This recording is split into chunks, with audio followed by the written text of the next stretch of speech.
Sarah with Absolute Law Group. Sarah, it is good to have you back on the show. Always happy to be here, Daniel.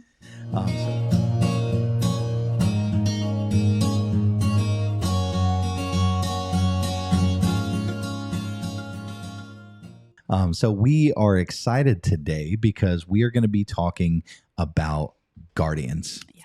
Such a big topic.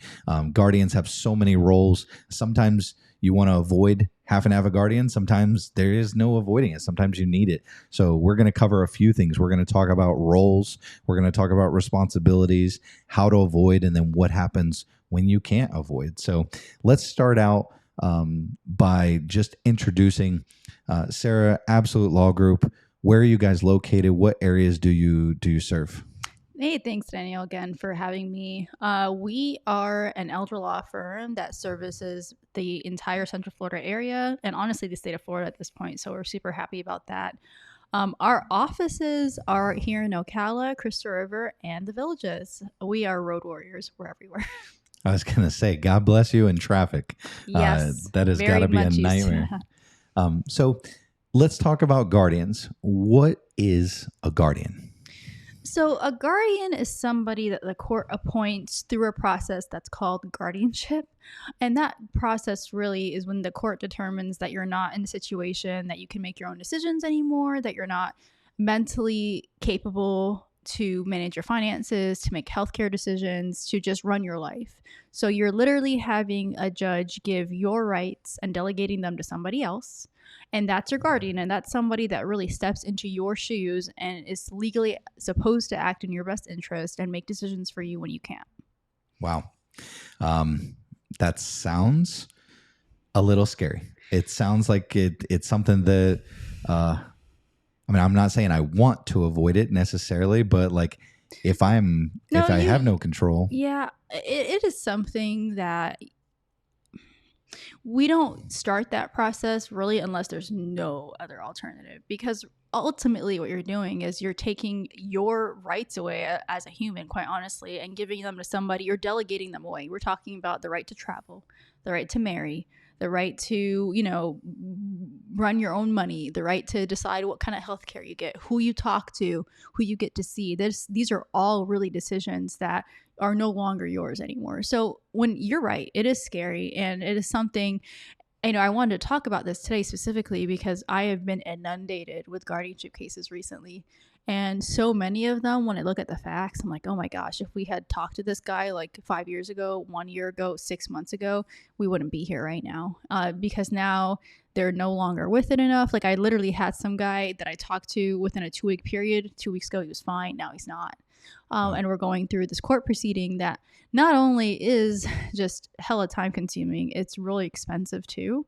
And they have limited finances and we're working through it. And it's one of those things that I just wish people knew, man, you don't have to go through that if you do a little bit of planning in advance. But really, for some people, though, a guardianship could be a saving grace because, again, they may not have anybody that they trust to do these things for them. So now we're getting somebody that's appointed by the court to do that for you. So we have a lot of clients that don't have family members or friends that they really feel confident enough to do those things for them. So they say, well, I would want a guardian to do it. And sometimes we actually will appoint a guardian as the power of attorney. So a guardian is somebody that is certified by the court to do these things for people. So they have, education that they have to keep up. They are licensed and bonded, and they're professionals, really. The professionals of managing your life from a healthcare standpoint and a financial part. So is it your first choice? No, it wouldn't be mine, quite honestly, because again, I'm delegating my life to somebody else by doing that. And it's public, and it's literally a commitment that you're going to have with your attorney for the rest of your life, because everything you do after that point is literally going through the court system. Like if you want to move, if you want to sell your house, if you want to really do any major decision, the court has to approve it first. So it's not like your life doesn't really become yours anymore. It's public and it's in the hands of this other person, which is a little scary, definitely. So you're absolutely right. Your instinct is, yeah, that is scary. And it's one of those things that if we have another choice, we're not going to make that one. But lately I've just become so sensitive to it, because I've seen just so many of them that could be avoided, and so many that just went downhill so fast. Like, they came in for a power of attorney. We like, yeah, we could definitely do it. By the time they came to sign the power of attorney, they just couldn't sign it, because I guess they were kind of already on the cusp of not being able to sign it, but they were still with it enough to understand. So yes, Daniel, we don't want to do it unless there is no other alternative, or maybe you don't have somebody that you trust in that role, that you would pick someone appointed by a court to do it for you. So it brings up a few things already. Like, how do we avoid it? And what are some of those options, some of those safe things that we can do? I didn't realize how much control a guardian would have, especially when it comes to like my life, like overall. We're not guaranteed tomorrow. So just like you say, you talk to a man, he's totally fine, and then 6 days later, there is no decision making capability after that, and a guardian is the only option at that point.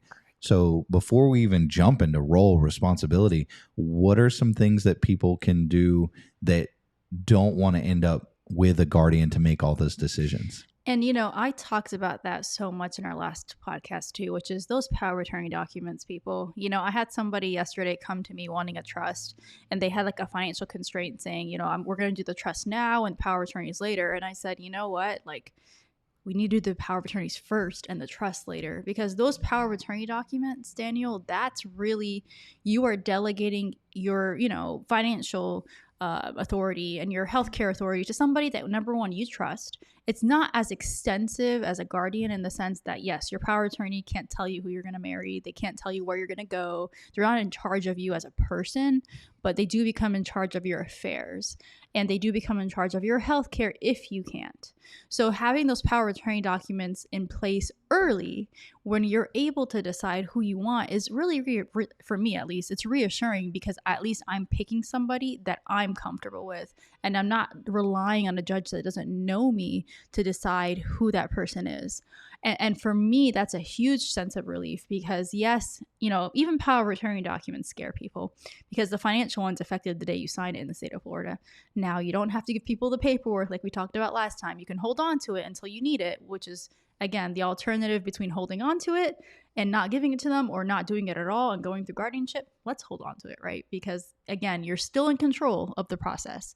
So those power of attorney documents, that's how we avoid it. Situations that we can avoid it, even with a power of attorney, would be if your power of attorney isn't doing what they're supposed to be doing, if they're abusing their power, if they're, we have a circumstance that came up that the trustee was literally robbing the client, that was abusing her power of attorney. In that case, the guardianship was initiated and someone else took over, because even though the client had done his part and appointed somebody that we all thought was trustworthy, it turns out she wasn't. So she spent tens of thousands of dollars of this man's money right under all our noses, quite honestly. And in that case, her rights were stripped away. And actually, I think she's being sued right now. And the guardian, took over. So a situation like that, guardianships are great, because now it's protecting somebody that needs protection. But, so yeah, that's a case that, he was incapacitated. He could have appointed another power of attorney, but he was at that point that he couldn't really do that anymore. So a guardianship was really the only option. And that was a case that was really hard for me, because we knew both the client, he was our client, and we knew the power of attorney as well. And we had no idea that, she was doing that until it came out later. But that's a circumstance that a guardianship is definitely warranted. The only advantage really of a guardianship that, would be there is that court oversight. So any decision that you make does have to go through the court. And some people even prefer that to a power of attorney, because there's no technically court oversight over a power of attorney's day-to-day decisions. These are the pros and cons. But at the same token, you're giving a guardian a lot more power over your life than you are a power of attorney. And you're not necessarily in control over who the guardian is, because if we're going through a guardian, most of the time you're incapacitated. Now, there is one kind of guardianship that we barely do, but it's called a voluntary guardianship. And that's like you, Daniel, you're perfectly with it. You say, Judge, I want a guardian to manage my affairs for me and to do my, do things for me and to really run my life for me. You have to be competent to make that decision. And if you aren't competent, they're not going to grant it. They're going to do the involuntary one. But I had only probably in the entire time I'm doing this, like one client that wanted that. because they were so like not comfortable with the power of attorney process. Yeah. I could see so many people, especially myself. Like, I'm thinking, I don't want to have someone to have control over what I do. As long as I can control it, I want to make those decisions. Yep. But I can definitely see where there's advantages of, especially when we can't make those decisions, there's someone standing in that gap for us, protecting us. And you're right, the court doesn't have that emotional connection. It has a very just black and white, straight down the middle, gonna make the decision that they feel is best for the client. And when you take the emotion out of it, I'm not going to say it's always good, because a lot of times there's an emotion that needs to be there that's more compassionate.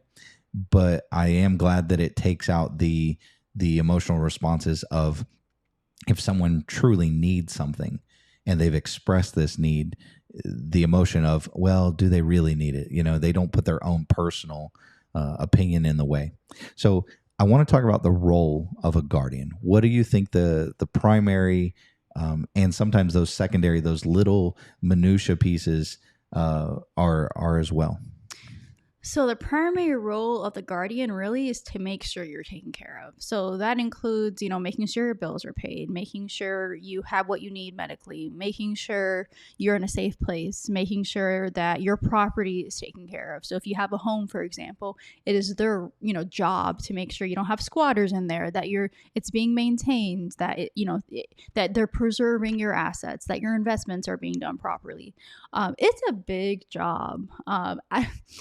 It's definitely one of those situations that you want to pick somebody that's been doing it for a while. Obviously, our firm, we do work with new guardians too, because, not to say that they don't know what they're doing, but you do want someone that has the tenacity to want to do it, because it's a lot of work. It's definitely a 24/7 job. If they get called in the middle of the night, if their client is in the hospital or they need something, it is their responsibility to make sure that person's every need is met. So it's definitely, you're giving them a lot of your rights, but they have to take on a lot as well. And really, they're anybody that for example, they hear from us all the time because we need to file paperwork, making sure that they're in compliance with all the rules and regulations out there. It is not something for the faint of heart. I mean, God bless the guardians, especially the good ones, because they have a lot on their shoulders to take care of. So with much responsibility to the people that are there 24/7, especially to answer every question, to solve every problem. I can see where that is more than a full-time job. It is. Yeah. I mean, you really want the guardians out there that understand that you realize that, it is a huge commitment. I mean, we have circumstances where, they have been called in the middle of the night for clients multiple times, that they have to evict people off of properties that their client owns, that, maybe they were in a facility and someone moved in there that wasn't supposed to be there. Now there's eviction proceedings that are going on. They have to make sure all of their bills are paid, that their investments are being managed properly.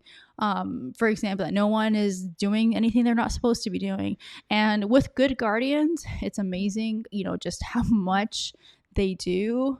And obviously, there is abuse that happens sometimes, which that's where the scary part, but that's something that can happen with either power attorneys too. Have you seen the movie on Netflix, I Care a Lot? I've heard of it, but I haven't seen it. All right, you're going to go home and you're going to watch it. Gotcha. I legit cried like so much during that movie, because it really showed the ugly side of guardianship too, because, there are people that don't do it for the right reasons. Even in Orlando, there was a huge case of this guardian out there that was abusing like the finances and doing like DNRs for people that that didn't want DNRs. And it was just like a huge scandal that happened, I want to say like couple years ago, and because of that, there's all of these new regulations we have to follow, which is a good thing. We obviously want to make sure that people aren't being exploited, but there's definitely a lot of oversight. It's not perfect though. There's no perfect system. So yes, the pro also has a con. There's oversight, doesn't always work. And it's just one of those things, like if it was my choice, like I would avoid it, just because your life is on display, Daniel, like, and then you're putting it out there, and you you could do a pre-need guardianship paper that says, hey, if I need a guardian, this is who I want. We still do those just in case. But I still want to be the one that picks that. I want to be the one that picks who runs my affairs, and I don't want it public. I'm a very private person by nature, and I don't want people to look up my business on the docket and see what's going on with me. And I don't want to put my family through the process of declaring me incapacitated, because that's really painful. So, how do we avoid having to have a guardian? Power of attorney. Power of attorney. Because that is the simplest, most easy way. And then picking the right people to be power of attorney. Like if you have multiple kids that, one is really good with money and one is really good with healthcare and one is, really good at everything, whatever. Just make sure you put the right people in the right seat. I deal a lot of the time with people who just put somebody in a position that they really have no business in being. Like, for example, I had this wonderful client, Miss Patty. I love her to death. I sat with her for a good 20 minutes trying to decide who her agent should be on her power of attorney. Sarah, I want Jeremy on there. I'm like, okay, why should we put Jeremy? He lives down the street from me. And I'm like, okay, what else? Well, he's local and he'll be there if I need him. I'm like, that's totally great. But what are his qualifications? Is he good with money? Oh, Sarah, he's declared bankruptcy 5 times. He hasn't paid his back taxes. I think he owes a lot of money to the IRS, but he's 5 blocks from me. So I just I'm like, do we have anybody else involved here? Well, I have another son, Kevin. I'm like, great. What's Kevin's deal? Well, he lives in New York. I'm like, okay, but do you talk to Kevin? Yeah, he calls me, every week and we talk. And so what's Kevin do? He's a stockbroker. Yeah. I'm like, okay. So what, so it's just in that situation, it was just, especially out of a certain generation, the proximity thing is such a big deal. If he's local to me, then he's the right person. Although I, for the longest time, didn't live locally to my parents, and you better believe my mom FaceTimed me 6 times a day, mainly to talk to my son, mind you. I'm like chopped liver at this point. But there are ways to communicate with people. So those power of attorneys, man, I convinced a client yesterday, I'm like hold off on the trust. Let's do the trust next year. Let's do the power of attorney documents now, because if you lose capacity on me before I see you next, I'm in court, man. And I can always use the power of attorney to create a trust if I need to, versus doing the trust and then not having power of attorneys and us having to go to court to do what we need to do. So it is that important to me. Wills and trusts, super great, super important, but really what's going to protect you while you're alive and still breathing are those power of attorney documents, because those are the decision makers that you're deciding who takes care of you, really. And they don't have to be family. I mean, sometimes, family is who we choose. So if you have really good friends that you trust implicitly to make decisions for you, I can't tell you the amount of times that we've had power of attorneys that are friends and not family, because people are closer sometimes to their friends, or they may not have a good relationship with their family. So it doesn't have to be your family. It just has to be somebody that you can go to sleep at night knowing that you are comfortable with that decision. That's really good. And then it makes me think of the power of attorney. Let's say I'm living, breathing, competent. I've got everything about me, and those power of attorneys that I put in place, can I keep them, or can I have my attorney keep them? Can I have you keep them safe for me when they need to be activated? That's a great question, and I get that actually quite frequently. So personally, I don't keep original documents. I have this paranoia of my building burning down and then all your stuff going down with it. I don't trust that fire safe stuff. But we always keep electronic copies of anything we do. And then with the client, I tell them, put it in your house, in your safe or something. But you can instruct, our office, for example, that this is a person that I trust.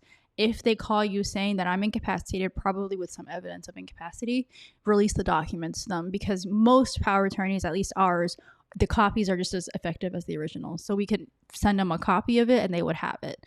But yes, most people, like you and me, I don't want someone acting on my behalf right now. I'm perfectly capable of doing things on my own, but I don't want to be in a circumstance that I don't have that person appointed, right? So I just don't. The person that's appointed doesn't have my paperwork. They know that they're the person, they know where to find it, but they don't have it right now. So they can't really do anything. that just saves me the headache of knowing that a guardianship is going to come into play at that point, because I've already done it. They're appointed, they're good, nothing to worry about. This is great information. Like, I know this isn't on purpose, but I always learn when we talk. You Like, better. I am You absorbing this information. I'm really enjoying. So we've talked about roles. We've talked about responsibility. We talked to how to avoid. And the big one is what happens when you can't avoid it? Like, what do we do now? So guardianship, in very simplistic terms, really involves appointing a guardian. Well, first making sure that you're deemed incompetent by the court and appointing you a guardian. In order for a court to decide that, hey, you've lost your marbles, you're not really able to take care of yourself anymore, 3 medical professionals are going to come out and visit you. And these are professionals that the court certifies know what they're doing, right? It can't just be any random doctor. Like, this is somebody that, the court basically says they go through a training and they have to be certified by the judge to do this, right? So they go out and they file a report with the court. And based on what's in that report, if at least 2 out of the 3 professionals say you're not with it anymore, then, we would proceed to the hearing to determine the person to be incapacitated. So that's, believe it or not, most of the time a short hearing, because the judge has usually reviewed all the evidence ahead of time. I had one that went like 10 hours and that was like a contested case, but most of the time they're pretty simple. So the judge will review everything and say, okay, this person is incapacitated. We're going to rule that way. And then the next hearing is appointing that person to be the guardian. Now, if the guardian's a family member, they have to do an 8-hour course, basically learning all the stuff a guardian needs to know. They have to be background checked. They have to be fingerprinted. They can't be a felon. That has come up in my practice multiple times. We'll get to a certain point, and now I learned after one time to make sure I asked that on the front end, because it just surprised me. I get the background check back. I'm like, oh crap. Did you know? I'm like, yeah. I'm like, so I just make a joke. I'm like, you can't be a felon. And most of the time they laugh and they're not. And again, we all make mistakes in our youth. It doesn't really mean that you're a bad person. It's just the judge basically won't sign off on it. So, yeah, like we had a client, super nice guy. He was taking care of his mom and everything, but he had done something stupid years ago and unfortunately it came up. So they can't, as long as you're background checked, fingerprinted, you do the class, you're certified to be the guardian for your family member. After you're appointed, you got to inventory all the assets. That's the fun part. You got to find all their stuff. We're talking jewelry, we're talking money, any real estate, their vehicles, all of that has to be basically recorded with the court. So there's a baseline. There's a baseline as when this guardianship started, this is how much money you had. And then every year after that, there has to be an accounting. So we have to match up all the assets that were spent. Everything has to have a receipt. And basically you're balancing dollar for dollar. I have had accountings where we're off by 51 cents. And they will not sign off on it until we find out what happened to the 51 cents that, I swear to God, I had the best guardianship paralegal deal. Shout out to Anne Michelle. Because she's so good at that. Because I have had circumstances where I'm banging my head against the wall. Where's the 51 cents? Yeah. And she knows where it is. It's 2 quarters in a in the meter, and you dropped a penny. Yep. So that's what happens. Yep. Well, I think we've covered some really, really good information about guardians, talking about roles, responsibilities, how to avoid having a guardian if possible, and what to do if we can't. So what I always like to end on is, what is the first step? Because people are going to learn a lot of this for the first time. What do they do now? If they were to end up in a situation, where do you point them? If you are in a situation that you're still with it enough to do power of attorney documents, do that. If you have a loved one, however, especially let's say they have an Alzheimer's or dementia diagnosis that's just too far gone, that maybe they didn't think about doing this stuff ahead of time, then guardianship really is your only next route. That said, having Alzheimer's or dementia doesn't automatically say you can't do a power of attorney. If you're still with it enough, even being forgetful, that doesn't mean that you can't sign legal documents. But I think there were some other medical things going on, but I did have a client that, you know, in a 3-week period, they just got so bad that they didn't even know who I was anymore. Like they didn't know where they were. They didn't know what planet we were on. In circumstances like that, obviously in good faith, I can't get you to sign documents. But if you have enough, you know, mental capacity to understand what we're talking about, to really understand what powers you're giving somebody, we still, you know, we can still go ahead and sign them. But if your loved one is at a point that they're not there, I would really consider trying to get a guardianship sooner rather than later, because let me tell you, when there is an emergency that happens and we're waiting on a guardianship to come into play, those days feel like months waiting for a hearing. Like when COVID happened, I think I mentioned this last time, I had 6 clients die waiting for a guardianship hearing. Wow. It was like the most devastating thing. We were waiting for a judge. There was no guardianship judge at the time. They were working on filling the position, and we had 6 people die. And if we had had those in advance, we could have helped them, you know. Now, it's just one of those things. Obviously, it was their time, but it still bothers me till now. Of course. I mean, you think about it, you do the best that you can. And all you can do, especially as legal counsel, is counsel. Absolutely. Point them in the right direction. They still have to activate. They still have to do the action steps needed to get this thing going. I'm very thankful for our conversations. Me too. Thank you for watching, for spending time with us. And if you've learned anything, please reach out to us. Reach out to Sarah at Absolute Law Group. And we would love to talk with you more and just answer those questions that we may have not covered. So absolutely. I hope you guys have a great day, and we will see you next time. Bye.